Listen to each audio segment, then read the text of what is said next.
Good evening. Welcome to the broadcast. Today is Tuesday, March 28th, 2017. I want to tell you something to begin with that I think is very interesting about this webinar. You know, on average, we have a dozen or so people that will RSVP. Usually we average around 30 participants or so, give or take. Sometimes it's more, sometimes it's a few less. Then, of course, many watch it by archive. But one of the most interesting things about this title of this webinar is we had by a large multiple, more people RSVP to this webinar than we've ever had before in the 9 years that I've been doing this, 9.5 years that I've been doing this. And I think what that tells me is how drawn we are to the idea of how do we change our child's mind. So tonight I'm going to talk about how we do that. And for most of us, almost everything I'm going to tell you is counterintuitive. And this is not me punting, but I will give you a sneak peek or a preview or a cheat to what I'm going to talk about tonight, which is, in essence, to be the most powerful and influential in trying to change our child's mind. We try not to do that. We do something else. So what this is this is a conglomeration from about 4 webinars and the fact that I just got back from a California swing of parent meetings where I was aware of and constantly conscious of the question that parents have: how can I get my child to change? And I think that makes sense because your children are doing unhealthy things, unsafe things. And so they're here at our program, or they've been at our program because you have those concerns. So tonight it's going to be what all the things that I've learned. And I won't probably touch on every single detail, but generally speaking, all the things I've learned to be most effective at encouraging and facilitating change in others, specifically in this case, in our children. And the reason I put this out there to you all is because I think I think sometimes we misunderstand the skills, the tools, the idea, the concepts that we're presented with. I borrowed this cartoon from somebody else. It's actually printed in my book also. And I think that sometimes as parents we have this idea that if we just are more clear with our children, right? So many of us want to say more to our children, specifically as we become equipped to talk about our feelings and our thoughts more precisely with a better skill set. Then we're sure that that's going to make the difference. This cartoon that I have listed before you shows 2 parents looking down at their young son with a child psychology book behind their back, and in quotes the caption says, "Don't you realize, Jason, that when you throw your furniture out the window and tie your sister to a tree, you make mommy and daddy very sad?" And again, I think that's kind of what we think, right? So many times, even in the field, in the wilderness, I've heard staff or therapists ask the child, "Have you told your parents how you felt?" And that's a great question. And I think it's important to talk about how we feel. But part of what I've put the pause on that with, even to the child, let alone the parent, is say, and they might not change, right? They might not do anything different. You can tell them how they feel. And so most importantly, we don't think of communication tools as a more effective way to manipulate, to change other people. That's key. In fact, the older I get and the more experience I have, the more often I encourage parents to say less and less to their children about their feelings, or at least not hand them over. One of the skills that I suggest that parents share is they say, "Here's my feeling about the situation, but it's not about you. It's my responsibility." And repeating that message over and over and over again when you're anxious, when you're upset, when you have an expectation that's not met, that you own that. It's not the child's job to manage your serenity. It's not the child's job to manage your anxiety. Right? These are fundamental principles from child development that we know that aren't taught in our culture. I think our culture often teaches just the opposite. I think our culture teaches that it's a child's job to make their parents proud. And while that might be somebody's framework, that's not what psychologists teach. That's not what we know about children and their development. And that's not what we know about parenting. So what this comes from is from my years of experience. Some of it you may not like or may not understand it, and it might not feel like you can do it. It might not feel like you're going to be able to accomplish it. It might be beyond you. But it's okay to take this in incremental steps. And what I hope and encourage is that you continue to listen. Not just to me in the webinars and the podcast, but that you listen to other people that you trust, that you have some confidence in, that they know something, and you listen to this new way of thinking. When you listen to people at Al-Anon or Codependence Anonymous or Families Anonymous, when you listen to your therapist, part of what I think we're trying to accomplish, ideally in those contexts, is to teach you how to think about it differently, to teach you what it's like to be in a relationship with a child in a healthy way. And most of us weren't taught that. The psychology, the science behind what I'm going to talk about tonight is well beyond previous generations, right? It's not in popular culture. And it's only in situations oftentimes where parents come to this place where their children are struggling at this level, where they're asked to look at these kinds of things and to consider these kinds of options in this way of thinking. You know, I think I've told some of you that you've heard me talk about this before with my book, that I was reluctant to put a behavioral chapter in the book because it's not too complex, and I'm not going to reintroduce in some kind of new way behavioral theory. At the same time, I thought you need to have that in there. You need to, if for no other reason than to explain how simple it is, you need to talk about, you just need to put it out there. And then after I do that, I need to talk about the foundation underneath this. I need to talk about some associated principles. So like I talk about in the book, I'm going to talk about that tonight. This is a basic behavioral model, operant conditioning. And there are basically 4 quadrants, right, where you're adding a response or you're taking away a response.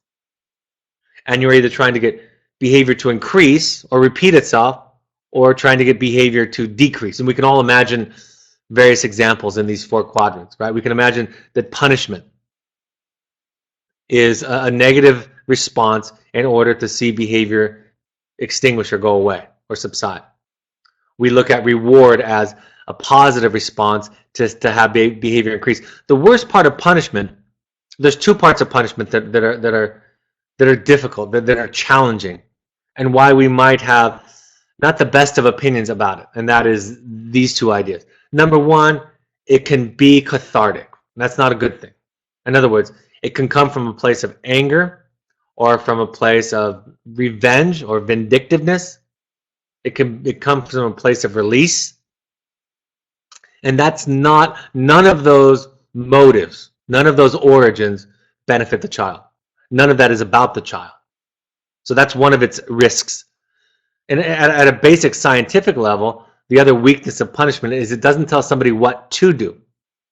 People, in fact, learn to avoid the punishment but not the behavior. We're all conditioned, right? It happened to me twice while I was in California this week.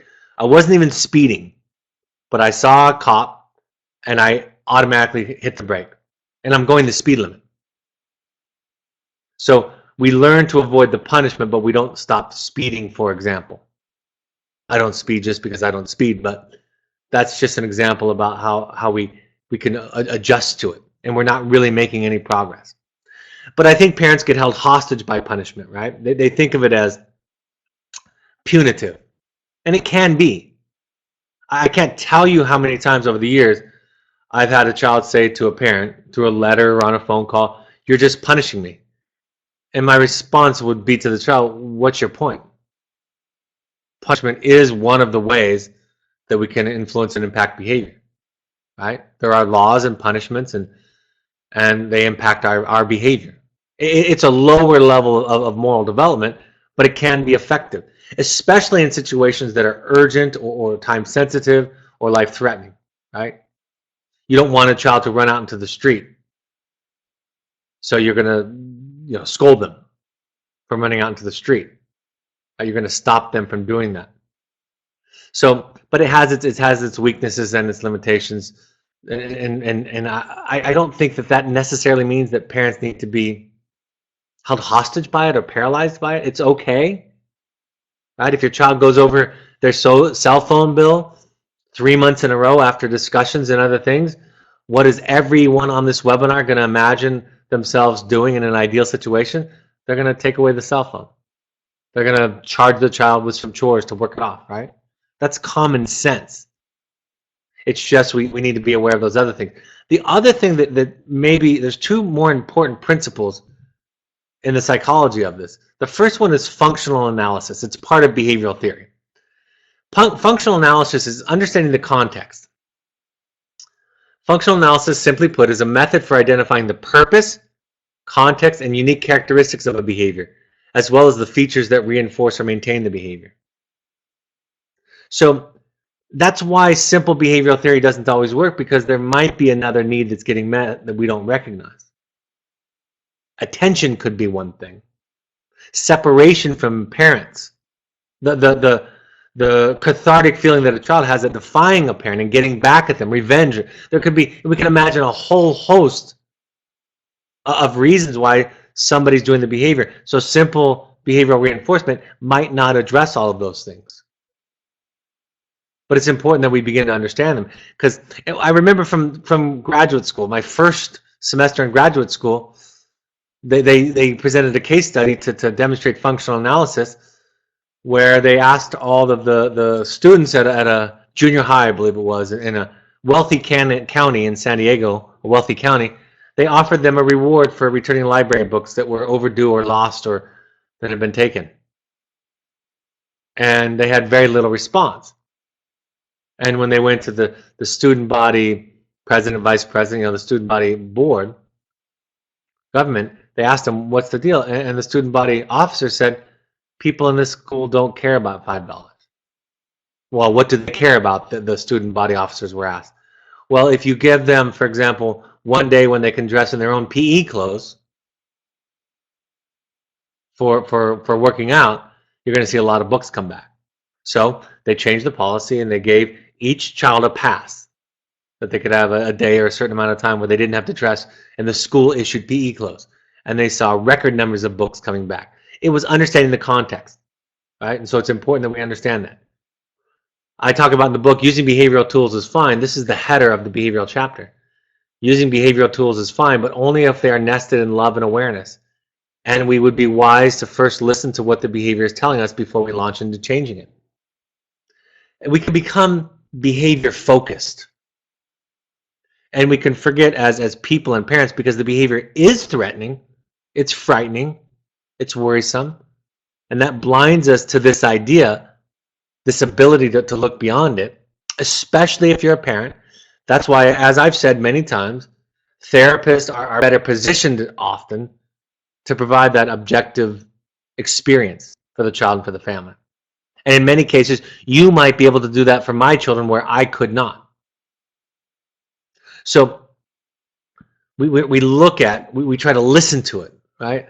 That's where this behavioral theory and this communication theory, specifically listening, connect with each other, overlap with each other.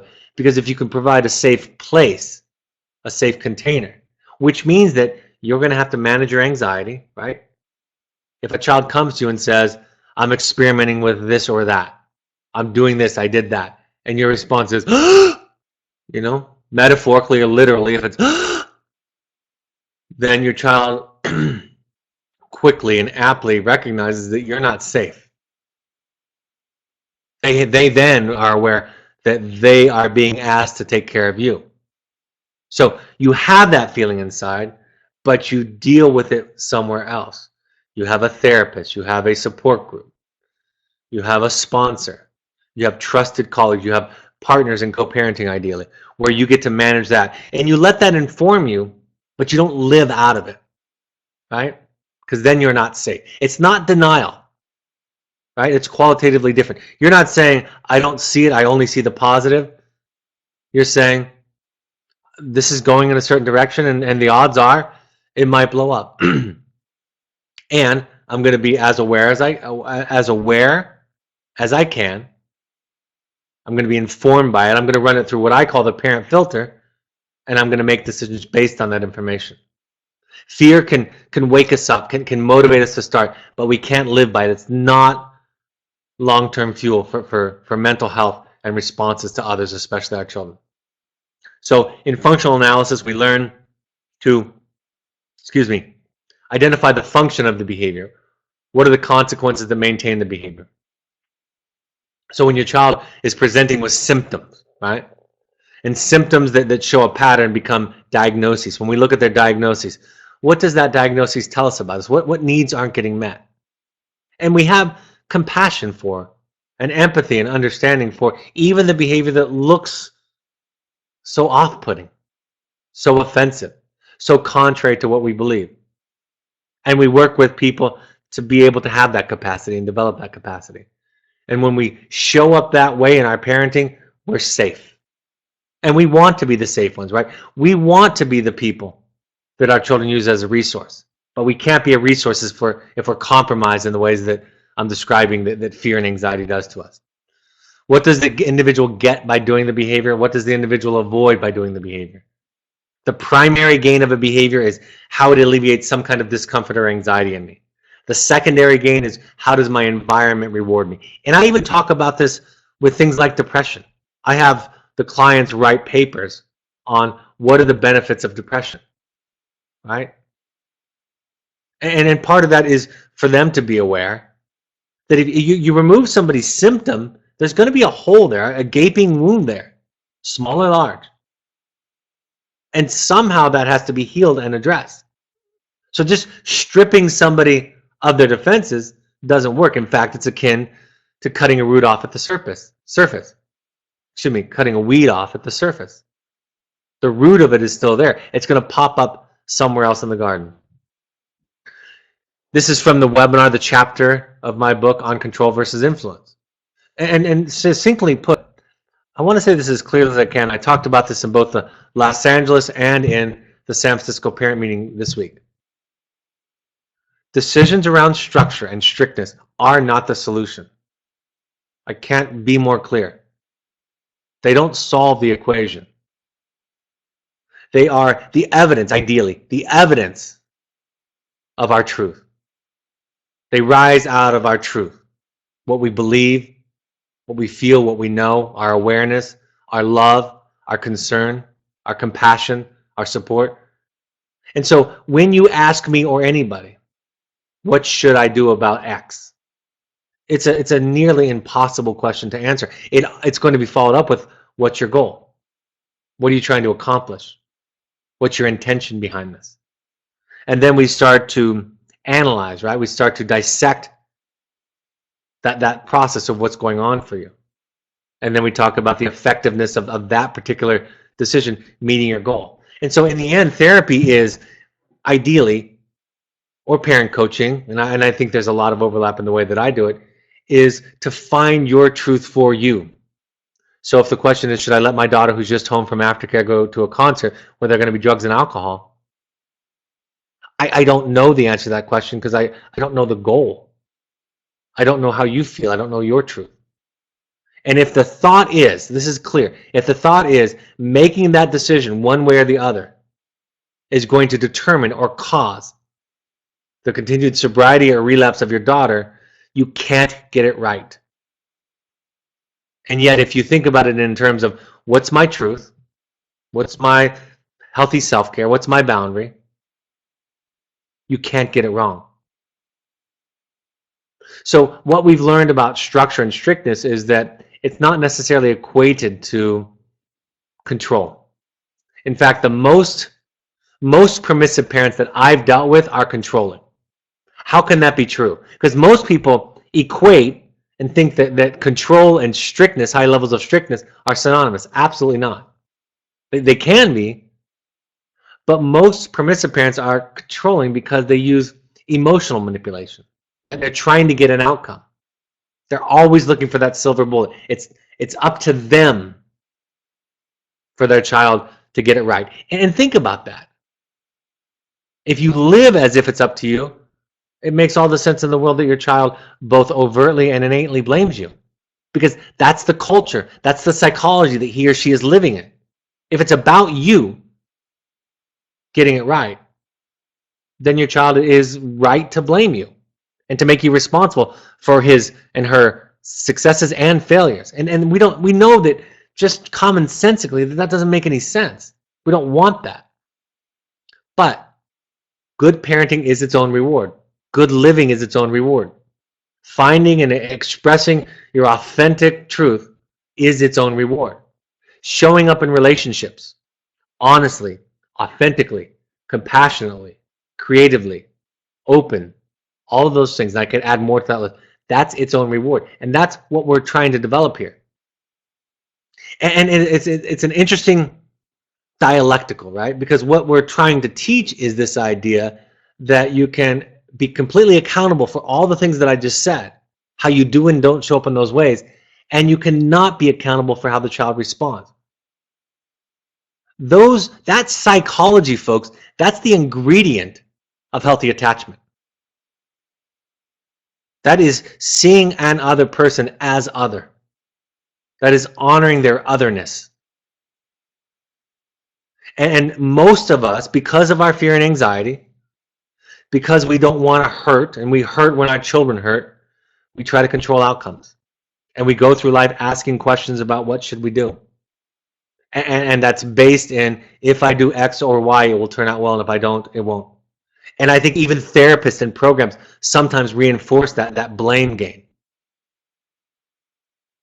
And I don't think it's appropriate, healthy, kind, compassionate. I don't think it's very aware. So I developed this model where I pulled apart the level of strictness and the level of influence. And I said that, children in our program, for example, at Evoke Wilderness Therapy Program, for most of them, this is the highest level of strictness that they've ever experienced in their life. You have to count your name when you go to the bathroom, just so we know you're safe. That's a high level of strictness. You're not allowed to talk to a peer outside of a staff's earshot. Staff have to be around. You can't go off and have a dyadic conversation with a peer. There's rules for cooking times and getting ready and waking up and hiking and making fire by rubbing. I mean, there's so many rules. High level of supervision and structure. And yet many of my students over the years have said it's the freest place they've ever been in their life. And some have said, after having this kind of shift, this spiritual shift that we're talking about tonight, even for the parents, that they've never felt so free and liberated. And in some ways, it was the easiest thing they'd ever done. Those children who say those things, and they don't all say that, but those children who get that, what I realize is they're tuning into the fact that it's not about trying to make them feel or think. We let them feel or think what they want. We have consequences and limits, but we don't let them, we have consistency around the consequences. They don't have to like it. They don't have to agree with it. Most parents will try to argue, debate, beg, promise, intimidate, guilt, right? If we can get our child to a place where they think and believe what we want them to think and believe, to choose what we want them to choose, then we don't have to embark on the most difficult part in all relationships, and maybe mostly in parenting, which is setting a boundary where we are then not liked, not looked up to, not appreciated.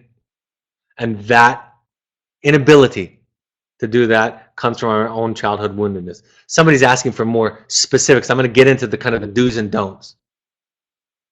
But this is some of the philosophy that's behind it. So when I talk about controlling, I'm talking about emotionally coercive parenting, rigid lack of flexibility, enmeshed, reactive to each other. Enmeshed is kind of an over-identification with, looking for balance and serenity outside of yourself. Blurred boundaries, not clear on where you stop and somebody else starts. Trying to talk somebody into thinking a certain way. Not being okay with somebody being upset. Not knowing what you have control over and what you don't. Threatening, intimidating, overvaluing choice. Too much energy or punitive. All excuses for boundaries. Undervaluing choice, Right? In other words, I get to decide my stuff, my response, and you get to decide how you react. And in either way, it's a win. Because if you eat your vegetables, you can have dessert. If you don't eat your vegetables, you don't get dessert. And those can be, of course, extrapolated to bigger decisions. You can be sober and have our support, or you can live on your own. That's not a threat or an intimidation. That's self-care. And I'm fine either way. I can make peace, at least, with either way. but I can't do it this way anymore. Can't do it the way that we've been doing it anymore. Influential parenting, these are just my terms that I've coined, is grounded in self-awareness. Honesty with self is at its highest level, right? It's my awareness. I had a parent say to me today that they were trying to in all of their choices and relationships ask more and more, and it'll become second nature to you to ask what your intent is. It won't be as laborious, as effortful. After a while, you just kind of know. You just kind of know what your intention is. And so what feels like a lot of work and can be exhausting in the early phases of therapy becomes automatic later. But anytime we make that shift in our paradigms, in our behavior, in our sensibility, it's going to be work. We own our own feelings and reactions. Right? We don't put them on we don't ask our child to own our feelings. Simply put, you don't tell your child you're upset with them so that they'll stop doing whatever they're doing so you're not upset anymore. You don't tell them that you're scared that they're doing heroin. You don't tell them that you're disappointed so they think it's their job to make you proud and do X, Y, or Z. You don't do those things. You own that responsibility. That's yours to manage, not their responsibility. You focus on self-regulation. This is the key, right? If we focus on what we can do, and all the stuff I'm talking about tonight is what we can do. If we focus on this, we'll be more hopeful and optimistic and less depression, less anxious, less in a power struggle. So if we focus on self, right, which is counterintuitive, when I could almost say in general that when people ask me how to deal with a struggling child, I could almost say in a blanket statement, do your own work. I don't say that because that's not very instructive, but that's the essence of it. Figure this out. Figure out why you're struggling with this and figure out how to respond to it. It's just a symbolic moment that's evidence that you're struggling with a certain kind of relationship. Influential parenting is assertive, brave. It's a willingness to feel things that are painful. These are all hallmarks of influential parenting. We think less rigidly, and we have balance. We also have connection. Connection is separateness and seeing otherness and having compassion, not reactive and not rigid. We value autonomy. One of the ideas that I think I've seen over the years, now the decades, in working with families, is some of the families that are struggling don't value mistakes as much. Families that move through the process and are doing well value the struggles and the mistakes just as much as the successes, maybe even more so. They adopt a we'll see attitude. It's not painless and effortless, but they see the value in the child making a mistake. Influential parents make serenity your project. Make your life your project, right? Don't make your life your project fixing the kid. That's not your project. That's their project. And as a parent, your project is being a healthy, in the phrase I'm using tonight, an influential parent. That's your project. And remembering that the goal of therapy is the development of self. And development of self isn't about making the right choices. Development of self is finding yourself, knowing yourself, and feeling, and that requires one to feel okay about themselves. In my book, I say we learn to let go and trust ourselves as parents by focusing on our intentions, feelings, and objectives, rather than obsessing over whether our actions will accomplish those objectives. So we don't do what I call kind of aiming at the target therapy, or aiming at the target parenting. We trust our throw. For those of you who are involved in art, perhaps even in business, sports, you know what it means to be in the flow, right? But if you start aiming your craft, it doesn't work. You lose creativity, you lose flexibility, you lose the skill set actually in some circumstances. So learning to trust your swing, so to speak. So here are some of the do's and don'ts. The do's of influential parenting, of parenting that facilitates the change in a child. Boundaries. Now, this is a tricky one because you've got to do the boundary without thinking that it's going to change the child.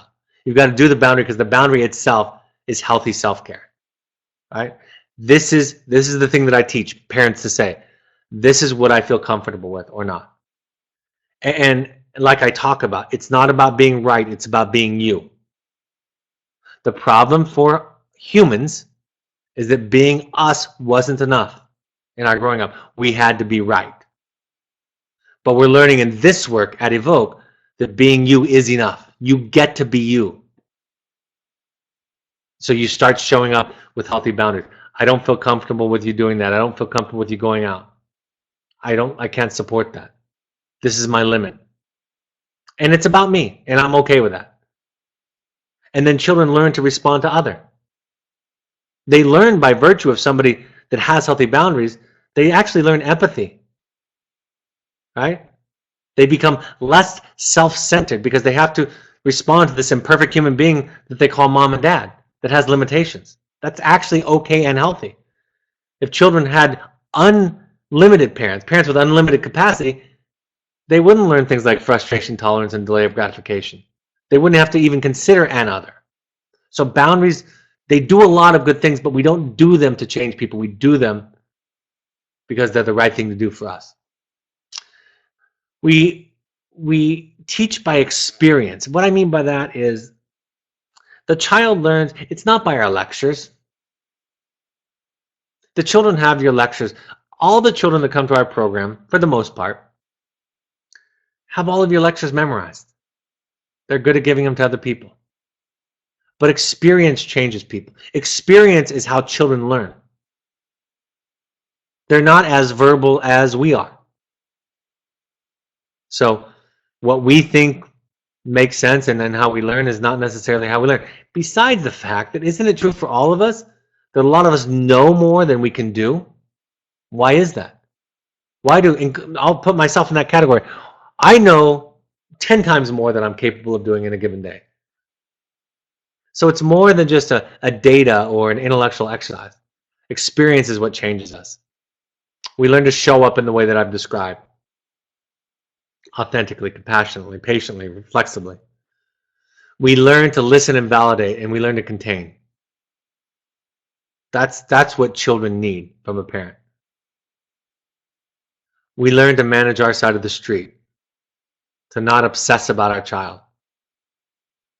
We learn there is plenty of room in all of us, for all of us. There's plenty of room for us to be cleaning up our side of the street. That's what they say in Al-Anon. Stay on your side of the street. And ironically, this is this crazy thing. When a parent or a sibling or a spouse shows up in a relationship with focus on self, it invites the other person to change. It models it for them. It increases vulnerability and safety in the relationship. It does all of those things that we all want to do. It does all of those things that I said by the title of this production, Changing Your Child Minds. It does all of those things most effectively. And yet it's a circuitous route, right? It's not intuitive. You know, we apply pressure. I know it's a simple example, and I don't want to be too trite, but it's the difference between Darth Vader and between Yoda, right? Both are trying to influence the universe in the way that they want it to go. One is using force and coercion, and one is surrendering and letting go. And we watch that story of Star Wars, and George Lucas knew this stuff. That's why his stuff resonates so powerfully. I was reading a quote today by Yoda, and it said, fear comes from the dark side. Fear leads to anger. Anger leads to hate. And hate is the dark side, right? And so when something tragic happens in Yoda's life, what does he do? He cries. When something tragic happened in Darth Vader's life, Anakin Skywalker's, what did he do? He turned up the control, right? Anakin's wife died. That's the last thing that happened before he turned into Darth Vader in the series. Star Wars is a metaphor for our response to others in life, to pain, to sadness, to difficulties, right? That's what it is. And it's a simplistic metaphor, but it's basically giving us that fork in the road about which path are we going to choose. An influential parent is vulnerable and accountable. Parents that are afraid to be accountable for their mistakes, right? What are they modeling? What are they really teaching? And the underneath the table message is what gets taught. If we're afraid to be vulnerable and accountable because we're afraid our child is going to use it against us, that's how they feel. But if we surrender that, I always say, if you're accountable for your stuff and authentic with that accountability, nobody can use it against you because you're not asking for anything back. You're not asking them to honor it, to like it, to appreciate it. You're doing it because it is its own reward. It is a gift of love to be accountable. So we show up courageously, vulnerably, accountably when we are influential. And then you make your project you. You make your recovery you. Even if your child doesn't abuse substances. If I can borrow the model of recovery for everybody tonight. Their addiction is X or Y, drugs, cutting, sex, defiance, compulsive lying, whatever their drug is, if you will, their drug of choice, the thing that they use to medicate against pain and insecurity, sadness and powerlessness, whatever that is, that's their drug. Our drug is controlling them. And we have all the same rationalizations, all the same justifications, all the same reasons for not doing our work that they do. So the best thing that we can do to encourage the change in their mind is to change our mind. And that's what Gandhi said when he said, be the change you wish to see in the world. One of the most oft quoted quotes about this topic. Be the change you wish to see in the world. Show me. Let me experience what it's like to be with somebody who lives this kind of way, this kind of loving, courageous way. This is simple. I mean, these are almost just matter of fact. Don't debate. Don't argue. Don't intimidate. Don't threaten. Begging, nagging, guilting, shaming, sharing feelings for the purpose of changing somebody. Even reasoning or talking or lecturing. Those are not effective tools in the facilitation of changing somebody's mind. They can at times, some of those, augment the change, give language to the change, but that's not how we do it. But we often, all of us, resort to those things because they're easier than the hard work. They soothe our fear. They give us a pseudo sense of control. And if we can control somebody else, we can feel okay inside, right? That's the thing. That's what this addiction of codependency is. It's an addiction to controlling something outside of me because what I feel inside of here is so unmanageable and so out of control. So those are kind of the do's and don'ts of it. Now, I want to make sure that I pause right now because nobody lives this ideal. Nobody does. So I'm going to use this analogy that I've used before.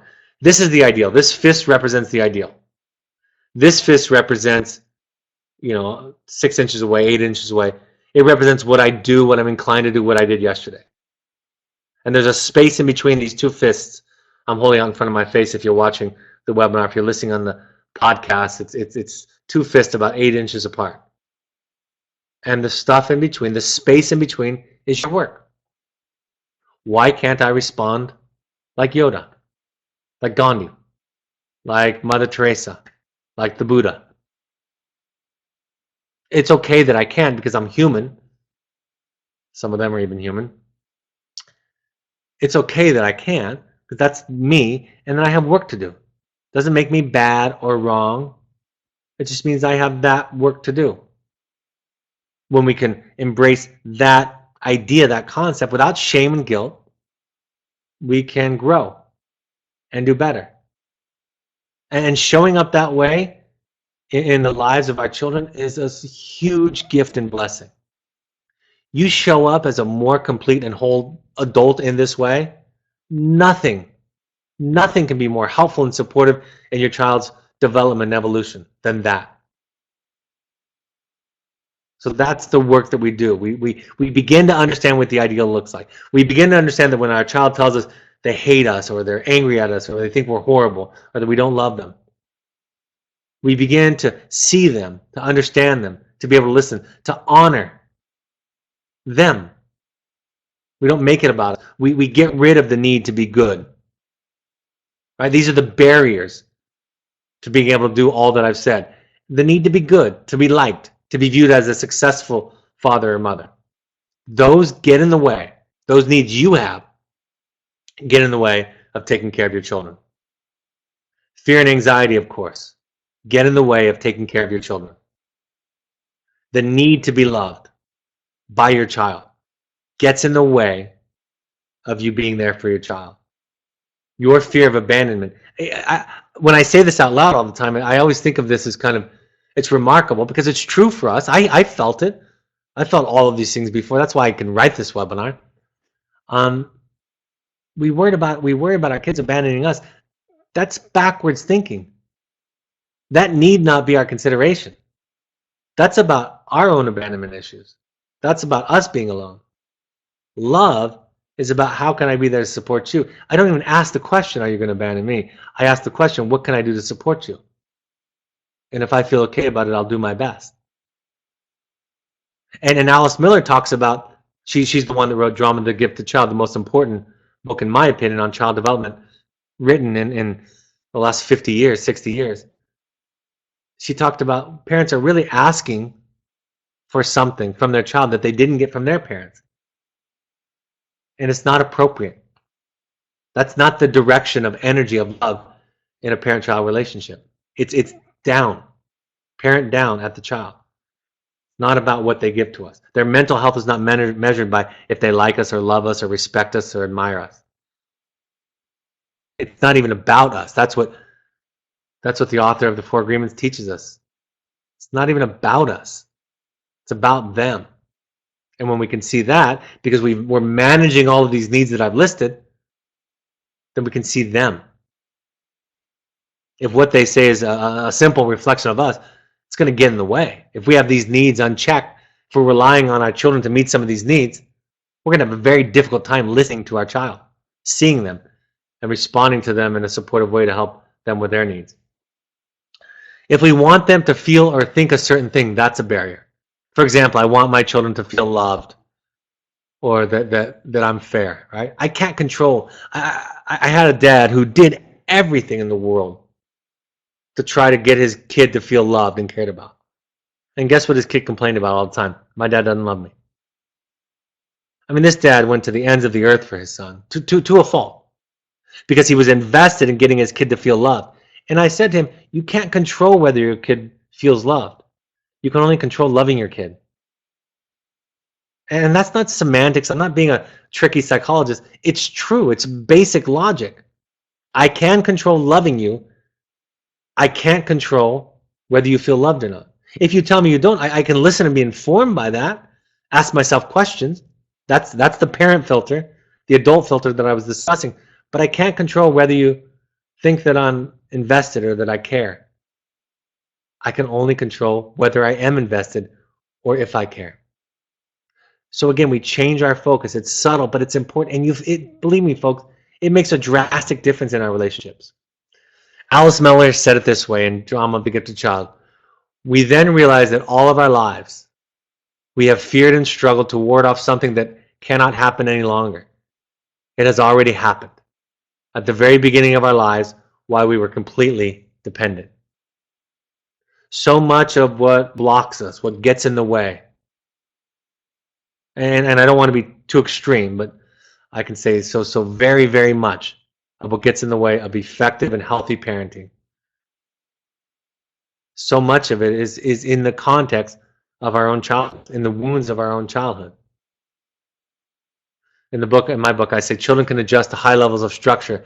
I've seen them thrive within very strict structures. What they often cannot adjust to is a parent who tries to impose a belief, opinion, philosophy, or feeling onto his child. Parenting skills and principles don't change children, they change parents. That change in a parent can have a very powerful, positive impact on the child. Parents who come to me and said, I've done all of this, I've done everything that you're talking about. Some will say that. And it hasn't worked. My response to this is, and this is again from the book, so let's explore this question. What if you do everything right and it still doesn't work? It is critical to remember that it is not about you. Healthy parenting is its own reward. It creates a better life for you and for your family. As I have said, being a healthy parent means being a better mother, father, brother, sister, and friend, a better person. This is the goal of healthy parenting, to be the best parent and human being that you can be. Going on, as we struggle to parent a child with mental health and addiction issues, it is crucial that we ask ourselves courageous questions.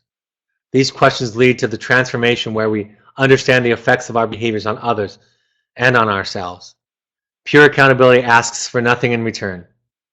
The following list of questions may be helpful as you consider your behavior as it relates to your child and can lead to greater connection to ourselves and to our loved ones.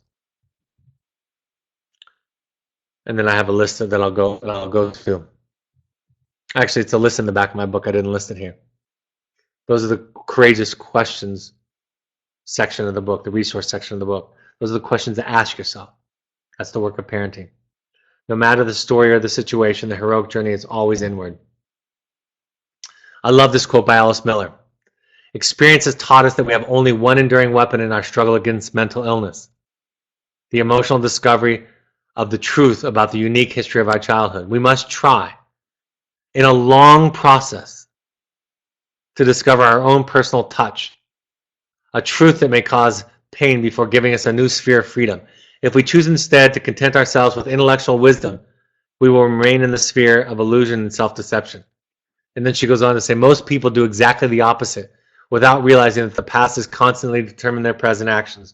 They avoid learning anything about their history. And that's what this story has asked of you. It didn't come knocking through the front door, but it did, in a way.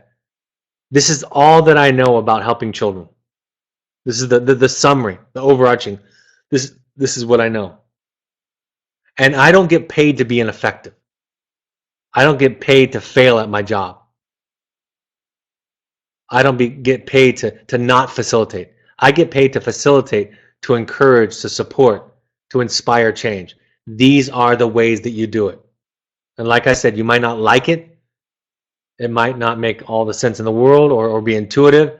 It might be completely uncomfortable. But if you want to do this, you go to therapy. You go to Al-Anon. You read books. You listen to webinars. You listen to podcasts. You learn how to do this. You make fixing you the project. You do it from a foundation of love.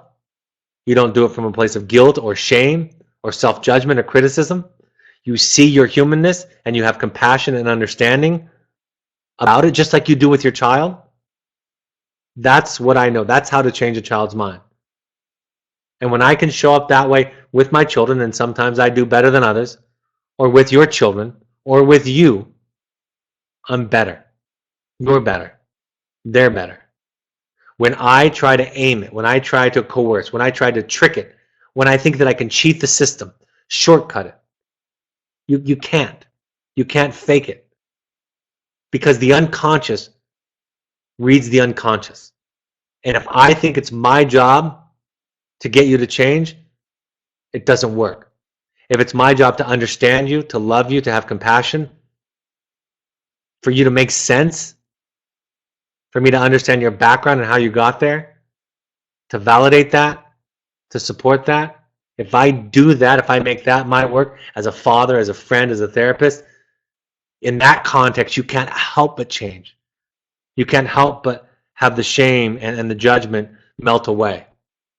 You can't help but have your wounds be healed. So that's all I know about helping change a child's minds.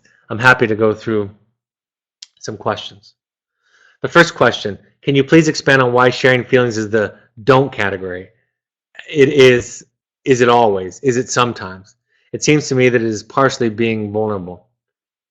It's not in the don't category. The sharing feelings isn't in the don't category because it's inappropriate. It's because we don't do that to get somebody to change.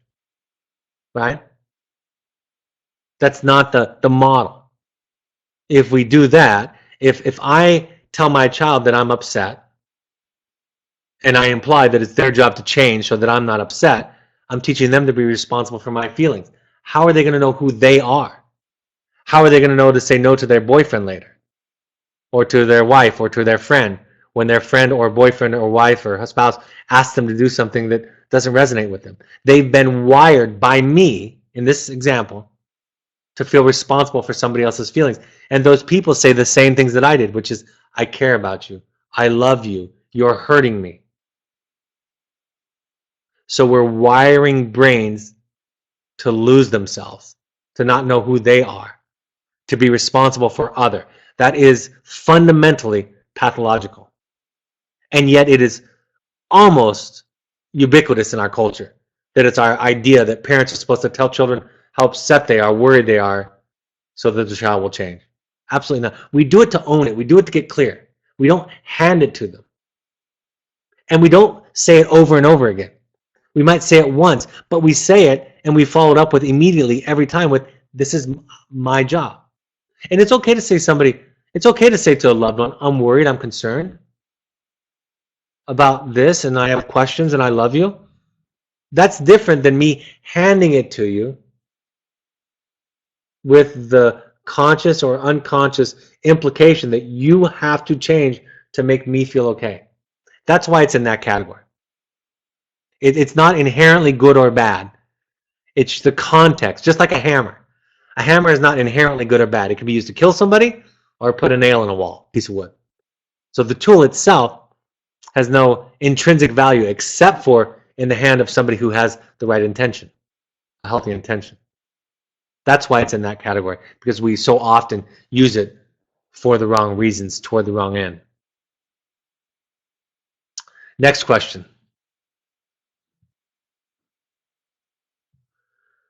Our son left a Voc and has been in aftercare since March 1st. He is more oppositional and defiant than ever, refusing to participate in the therapeutic programming or attend the academic portion. While he understands that he has to do the work to progress at the residential treatment center and in turn earn privileges to get home sooner, he prefers to say no to everything. We suspect in part because he wants to do things his way.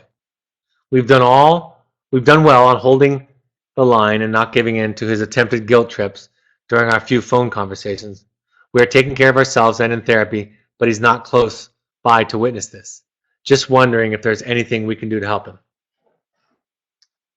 You know, I used to say this in my most difficult cases, and I had about 1,100 students of my own in wilderness therapy before I became the clinical director. So I had about 10 cases that I would put in that most difficult of all time category. And in those cases, I would have the parent write a letter of surrender. I give up trying to change you. I'm going to do my work.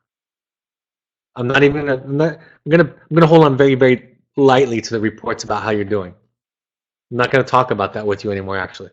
I'm going to just go do my work. Right?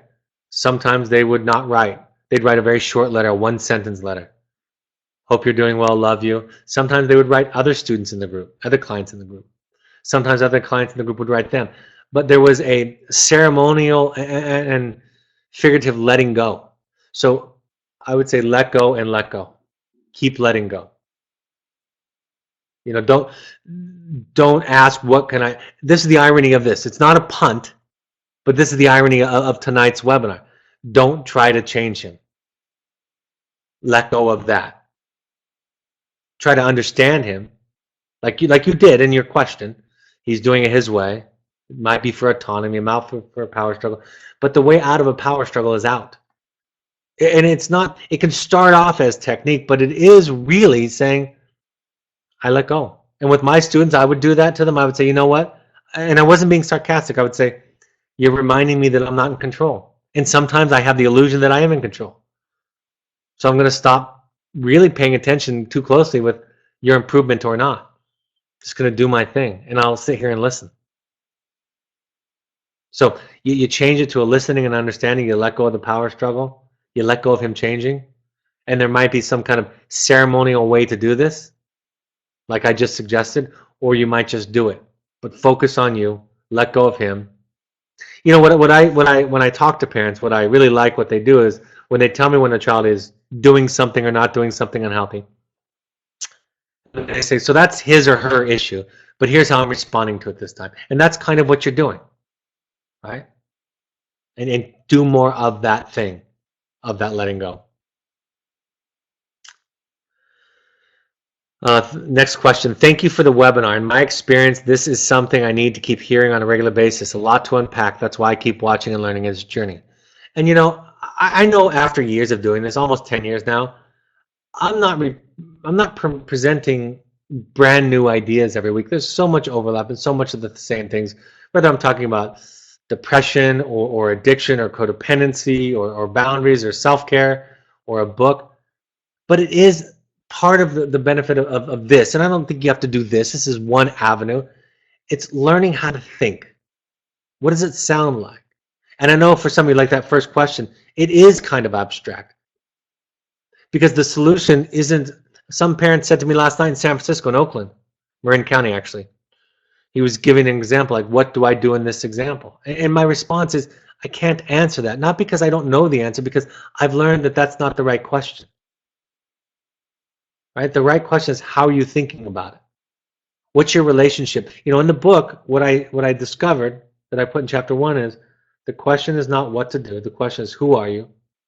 What's your relationship to your child? And what's your relationship to their issues?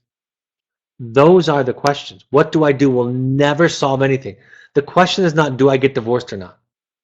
That's never the question. The question is not, do I send my child to Evoke or not?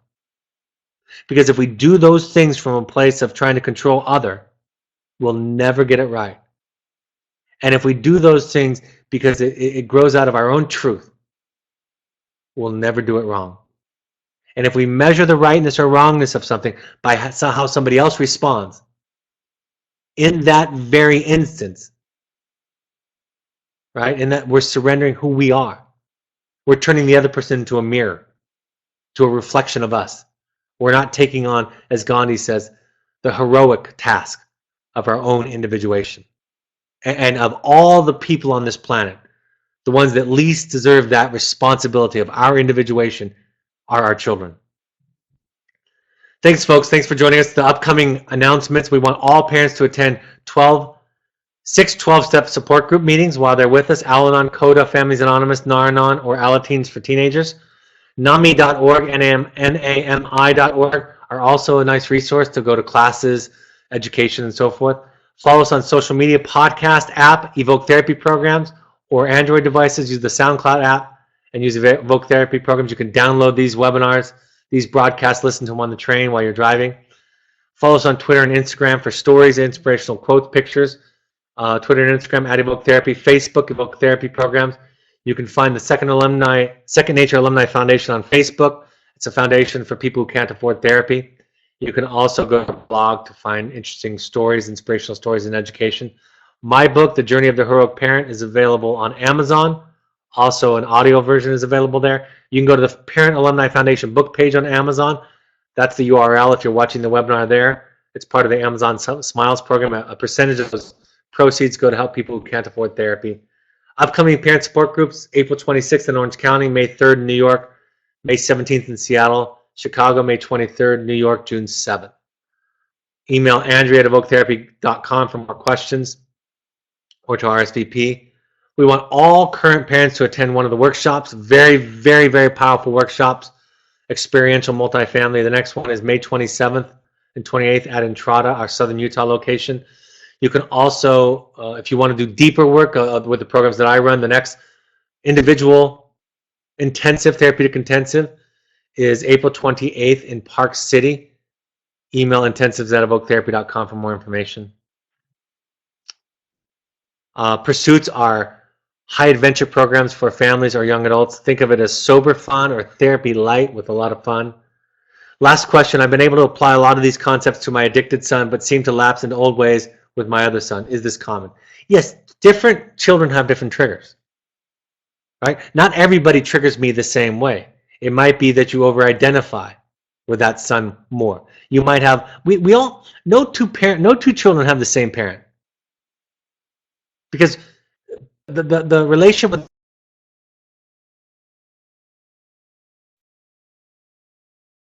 and where we meet in the middle. So yes, absolutely very common. All right, folks. Next webinar is not, that's today's date. Next webinar will be later this week. We will email you with a topic and time tomorrow. Have a great couple of days. I hope these point of contacts are helpful. Take care, and I'll talk to you next time. Bye-bye.